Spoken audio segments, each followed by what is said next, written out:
Welcome back, everybody. And this is going to be the watch list for Monday, May 12th. As usual, let's start with the economic reports and what's going to be coming out this week. So, what's clearly not listed that's going to be first and foremost on every investor's mind is how did the tariff talks go this weekend with China? Was there any progress? Were there concessions being made? Is there going to be an opportunity for trade deals to occur between the two countries? And if so, how long is it going to take? So the one thing the market can't stand is uncertainty. And that's what we witnessed this entire week, or probably for the last 2 or 3 weeks, right? It's actually been kind of crazy, making it exponentially much more difficult to trade because we're not seeing any follow through in anything. So keep an eye out for the news catalyst on Monday morning. Before the bell rings, was there an agreement where there's some hard facts that we can use as a thesis for where the market might be headed going forward? But the run-up on the news event of the tariff deal with the United Kingdom literally wore off. I mean, it lasted for a couple hours, and then they just heavily sold into it. And I'm going to show that to you today on the charts in a little bit of a different perspective. So all of these pops, they keep selling into them, grind it higher, take it down, grind it higher, take it down. And we're kind of at that important inflection point to say, is the market going to be able to hold these levels? Or will the bears take over and we head back down to the prior pivot lows after the tariffs were announced? So on Monday, don't have much news. We got a Fed governor speaking in the monthly U.S. federal budget. I don't think there's going to be any surprises here. Tuesday, we have the NFIB Optimism Index, and then we're going to have some inflation data. So the Consumer Price Index, the CPI, core CPI. So Consumer Price Index is what are we paying year over year? Is inflation going up? Is it staying relatively neutral? Is it coming in better than expected? Now, at some point in time, it's going to pass through to the markets because the overall container shipments that are coming from China into the United States are now down by over 33%. So if no goods are coming in and what's left on the shelves is what's left on the shelves, I'm pretty sure that retailers are going to start increasing prices because they're not going to get more inventory. So it's kind of like what happened with COVID. If anybody had Lysol or hand sanitizers or face masks as COVID started, I mean, everybody hoarded them and then the prices just went through the roof. Kind of think about the same thing, right? This is simple supply and demand. Well, the demand is not going to waver for a lot of consumer goods and services. Now, do people need to go out and buy a new iPhone? No. Another computer? Absolutely not. They don't need the TV. They can put off some of those clothing purchases. But for some of the other things that are important, that are just part of everyday household use, if we're not replacing them on the shelves, what's left is going to become a scarcity, and therefore prices will rise. And then once they are gone, and a new shipment comes in, again, the retailers are not going to be overpaying for goods from China. Why would you pay a tariff of 145% today, and the next week he lowers the tariff to 80%? You just way overpaid by 65% on a tariff that you didn't even have to pay. So no retailer wants to try to front run this and time the market with their inventory. So this is what we're going to keep an eye on. We don't have anything on Wednesday other than a bunch of Fed governors. There were a ton of them talking on Friday. It just really created some noise in the market, but nothing really to go off of. Thursday will be a huge day. Okay, so this is going to be another day where, depending upon how the market opens, we might not trade Thursday morning.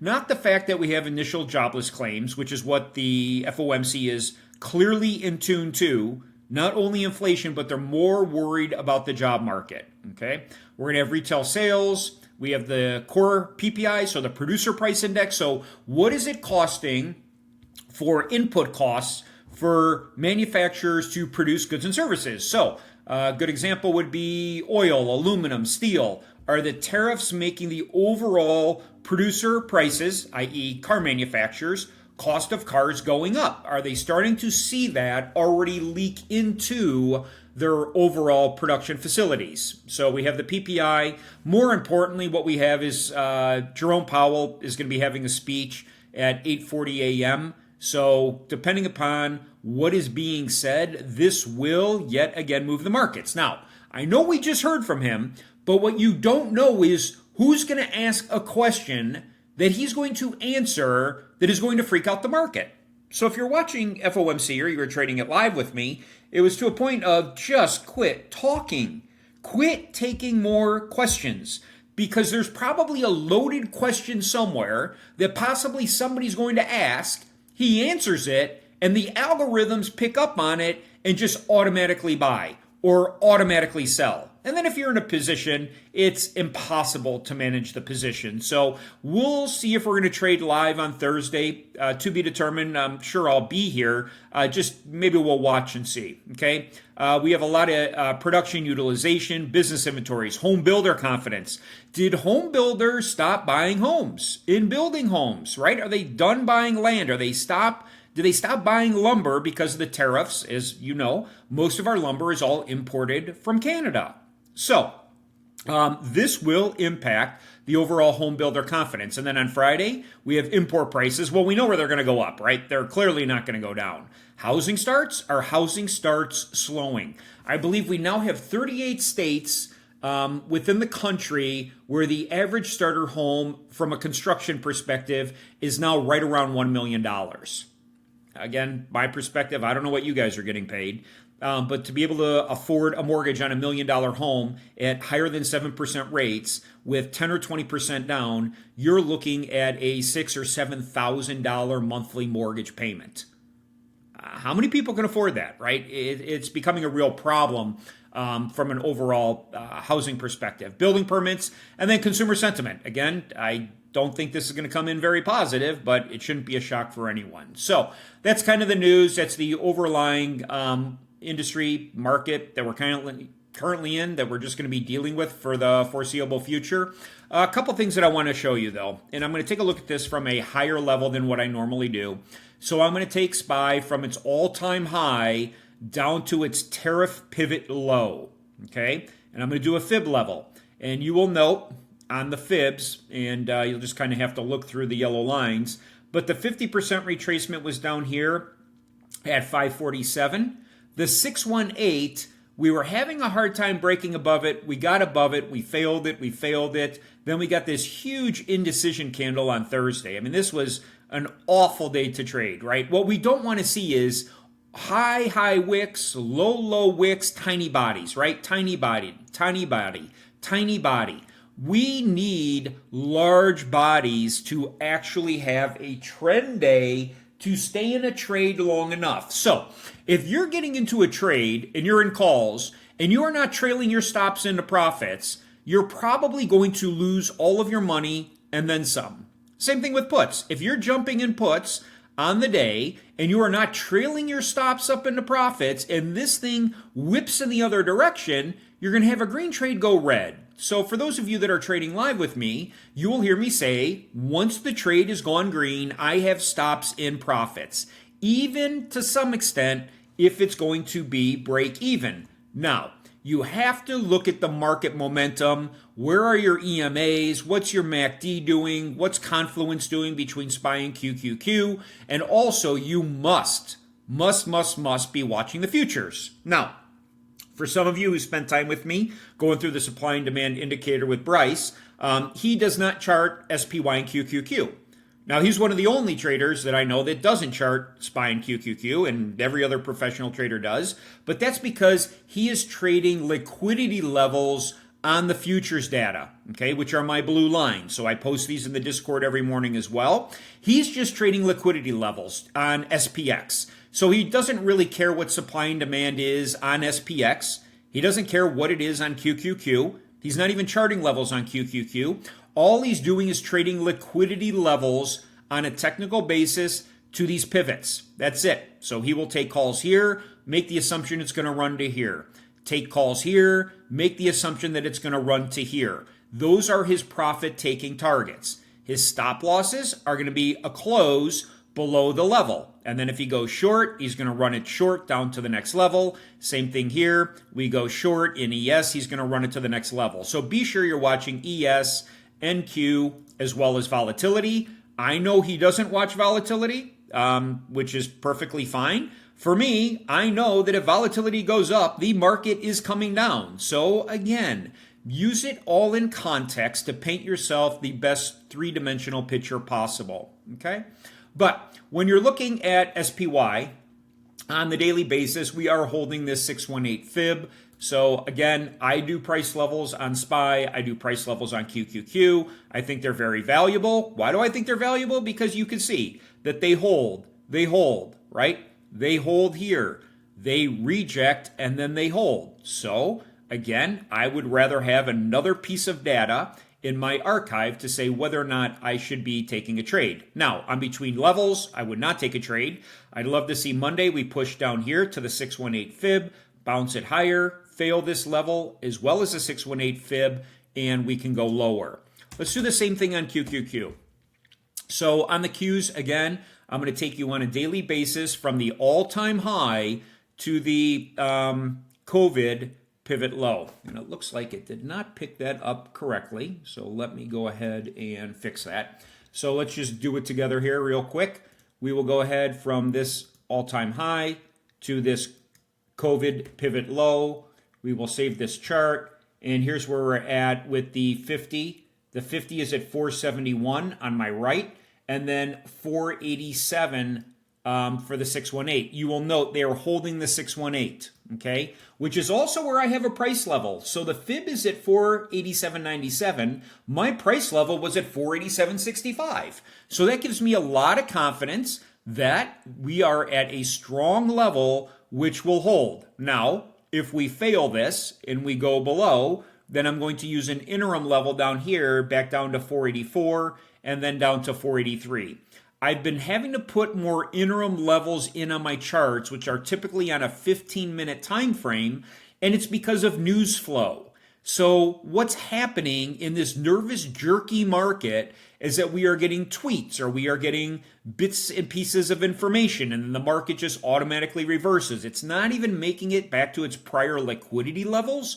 It's now trading interim levels. So therefore, you will note my yellow lines are either my daily 4-hour or 1 hour. My blue lines are going to be a 15-minute that I have to use as a reference point to know that they might stop the market. Stop it and bounce it, okay? Or bounce here and reject here, which is clearly what they've been doing, right? We're not even getting up to the next liquidity level. So this 487 is pretty strong. We'll see how it holds, but we are at the 618. As many of you know, if you can hold the 618, you can then go up to the 786. 786 is going to be, all the way up here at 510, which is quite a ways off. But I think, again, a lot of it is going to be dependent upon what happens with China overnight. So we'll check that tomorrow morning. Let's take a look at Tesla. Tesla, we're going to do the same thing. I put these fibs on every single chart. All-time high, COVID pivot low. We are nowhere near even a 50% retracement. 50% would be 351. So they're actually gunning right now, and I talked about this last Sunday for the 300 level. They really couldn't capture it, right? So we're holding at this 298. The market open on Friday, and unfortunately I missed this, but I had said I'm really looking and interested in taking calls here. Sure enough, first candle out of the gate, a 5-minute candle, all the way up to almost 300. This was a 300% trade, easily. All the way up to here at 307 before they sold it off, and look where they're selling it back down to. 294.87, 294.87. I'm pretty much within pennies. It's 295.11 is where they got it to. This here is at 295, so I'm off by about 13 cents. Does that mean that I should go ahead and move my line? No, because my line has been tested multiple times here. So think about this as an area of interest and that it's not exact. But I do like Tesla back to the upside if we get some good market momentum, all the way up to 313. But before we can exceed that, we have to at least get to this 307. So again, this is where I would use an interim level or interim levels to say where might we get up to, but we potentially could reject. And it's going to be at each of these pivots. So a pivot is a displacement of now buyers where the sellers step in. The buyers kick it, they push it, they kick it, they push it. So watch these levels as your price targets if you're going to get into calls so that you are trailing your stops up or down. Okay. Apple, a lot of news in the market last week with them talking about possibly replacing Google search with ChatGPT. Well, there's a ton of opinions in the market. Frankly, I think if you're ignorant and just ignore the fact that 50-some% of Google's total revenue comes from search, and Apple is their biggest partner, who they pay like $20 billion a year to just to be the default, and Apple says we are seeing overall Google search results decline on the iPhone. We are seeing ChatGPT go higher. That's what caused the huge sell-off in Google. But then also, it's also going to hurt Apple because they're not going to be getting that $20 billion payment on a reoccurring basis for having the default search if they go build their own or look to replace it with maybe a ChatGPT. So here's what I would kind of watch for, right? You can see that we wick it down, wick, reject, reject, support, support, support. So again, an interim level that I want to be cognizant of. So if I'm going to go short at 198, it could be really short-lived to 197.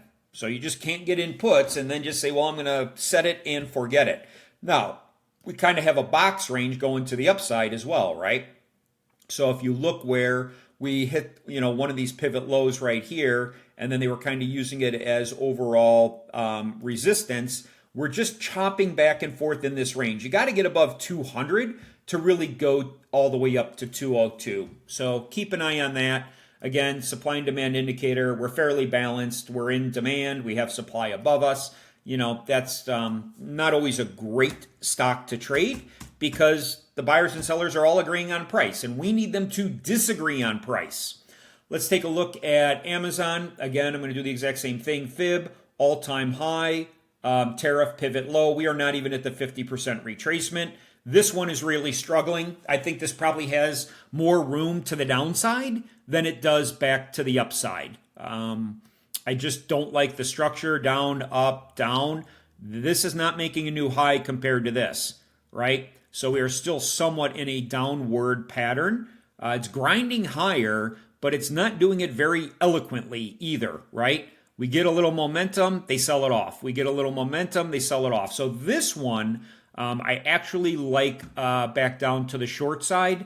Taking a look at supply and demand, if we can get a bounce though of 192, I think we can push up to 198. And then that's where I would be definitely looking to take a short trade where they couldn't get above it. Reject, reject, reject. We pushed it all the way up here on Wednesday, April 2nd before they flushed it lower. We got a bit of a recovery here, but this again is a wick. We did not get a candle body close. So Amazon, again, has not been acting very good. When we're in 15-minute ranges and it's just chopping back and forth, options premiums will decay. And that's where theta comes in.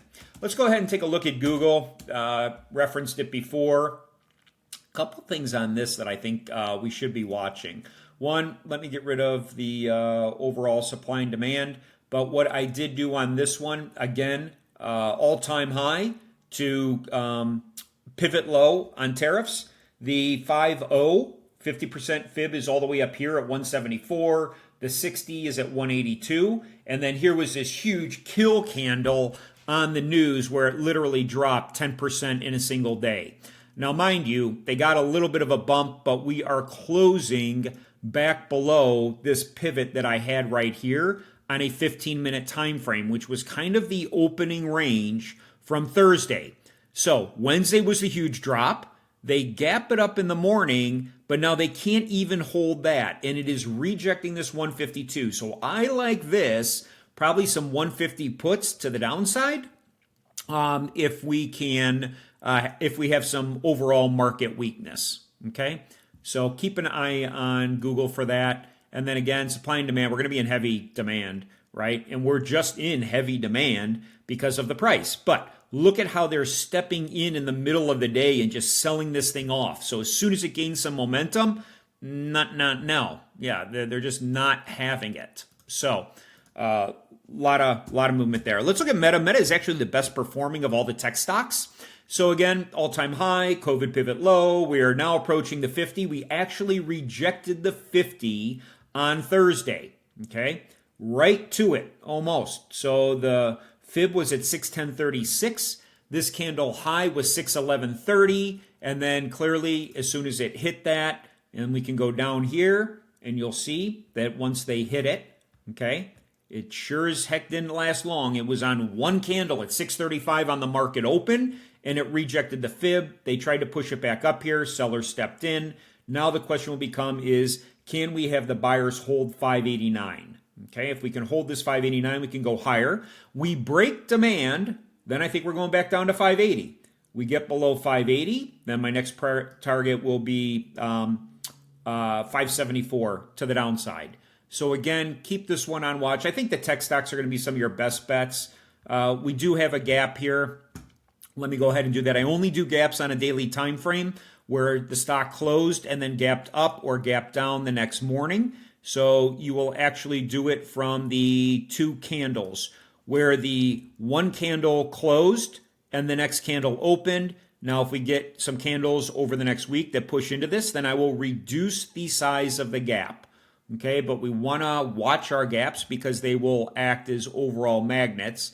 But this one, I think, could have some potential to the upside. We just really need to get above this, 50% fib retracement. And then if we do, we're pretty much going to be clearing the daily supply, and then it can run all the way up to 622. So keep an eye on this one. I do like this possibly for a bounce, and we'll watch that on Monday morning. Let's talk about Nvidia. So it's interesting. You note that the Qs are at the 618 fib, SPY's at the 618 fib, but guess what? None of these individual stocks are, right? So it's the big market leaders that were leading the market that are just not recovering. So again, all-time high, COVID pivot low, 50% fib. Now this one's going to get a little messy on you, but we're pretty much right there. So what I did on this one, because we had that CHIPS Act tweet that came out the other day, right, where literally the market grabbed onto that and then just rocketed higher. So what I did is I'm looking at, I have a price level of 116.85 that I really like, but the fib from the high, okay, on Thursday to where we were on Friday, it is now pushing up to my price level and the 50 fib. What you will note is the longer it grinds at the 50 fib, it will usually recover it and then go to the 618. So this one is a little unique in that I'm not looking for puts. I'm actually looking for some calls. If we can gain some momentum, and you'll just note on a 5-minute time frame, right? This thing's been doing nothing. It's been just trading in a range, and we don't want to get caught in the chop, okay? So wait for a break above 116.85, right? My fib's at 116.95, so you can even wait for that, and then you could take it up to 117. So I think this is another good one to watch this week. So what I would definitely do, any stock that you're watching, I don't care what it is, go and take the fib from the pivot high to the pivot low from, again, the all-time high to see where it's at in relation to the index, right? SPY or QQQ. And then use that as it approaches as, again, another mile marker. But if you're not doing that and all you're doing is watching your price level and you're like, okay, well, I got a price level right here. For example, just hypothetically, just let's say for some weird reason, I had a price level right here that I'm trying to target. And let's make it green, okay? But I have the 50 fib from the all-time high to the low. It's more likely going to reject here and never even get to my price target, right? So you have to think bigger picture rather than just always being in the weeds. So I hope that helped. I'm not going to cover any more stocks because I really wanted to talk strategy. Again, make sure that you are watching ESNQ VIX, right? Using Confluence Trading with SPY, QQQ, VIX. And then when you're trading your individual names. So if I'm trading, AMD, for example, I'm also watching Nvidia and I'm watching the Qs. If I'm trading Walmart, I'm watching Target and I'm watching Costco. If I'm trading an individual name like an Amazon, next to it I have QQQ, Google, QQQ, right? Nvidia, if you want to look at a single chart, or if I'm going to do airlines. So I have Delta and I have American, right? Use a couple stocks that are like that you could partner to make sure that they are buying up the actual sector. Okay? So, with that, everybody, trade safe. Just leverage down. Let's be careful. Watch for the news events. And then again, my advice is try to be done within the first 60 minutes. If you do, secure your profits and just go about your day. So with that, have a great weekend. And to all the moms out there, happy Mother's Day. And we'll all talk soon. Take care.